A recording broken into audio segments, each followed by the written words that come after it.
যদি জাহান্নাম থেকে বাঁচতে পারলেন আর জান্নাতে যাওয়ার জন্য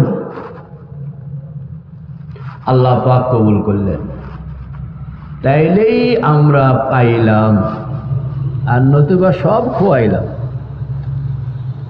দলিল ফামান যুহজিহা আনিন নার, আল্লাহ পাক বলেন আমার কাছে আসন লাগবো, ঠিক না বেঠিক? পলায়া থাকুনের সুযোগ নাই, ঠিক না বেঠিক? একজন সিদ্ধান্ত নিল আমি আল্লাহর কাছে ধরা দিব না, পারবনি? আপনি পারবেন? জোরে বলেন পারবেন কিনা? চোখ বন্ধ করে বলেন যে আল্লাহ আপনাকে মৌত দিতে চান, দিবেন, দিবেন, এটাই সত্য। আমি পলায়া থাকবো, আমি মৌত কবুল করব না। আছে দুনিয়ার কেউ?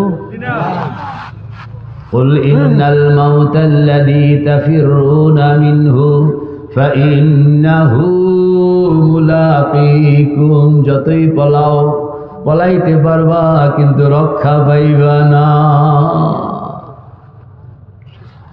যাওন লাগবে, আবার বেলে গিয়া সালাম একটা দিয়া চলে যাবো গা, বলে হুঁ এটাও না, থাকনও লাগবো, যাওনও লাগবো, কথা কও না, যাওনও লাগবো, আবার কি কয়দিন?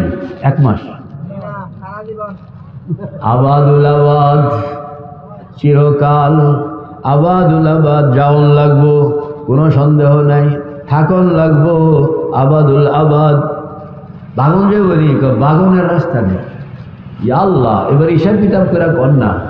এমন একটা জায়গা যেখানে আপনার যাওন লাগবো, পলানোর সুযোগ নাই, থাকন লাগবো, ভাগনের সুযোগ নাই, কথা কর না, যাওন লাগবো, পলানোর সুযোগ নাই, থাকন লাগবো, ভাগনের ব্যবস্থা নাই, এরকম একটা জায়গা সম্পর্কে আপনি উদাসীন হইলে চলবে? ওয়ানফিখা ফিস-সূর, যখন সিংহায় ফু দেওয়া হবে সব কবরের থেকে উঠতে যাইব।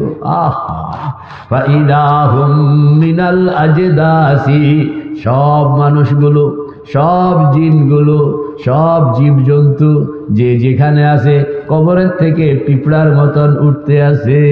আয়াত পড়েন না, ওয়ানফিখা ফিস-সূরি, পড়েন না, ওয়ানফিখা ফিস-সূরি ফাইদা হুম মিনাল আজদাসি ইলা রাব্বিহিম ইয়ানসিলুন।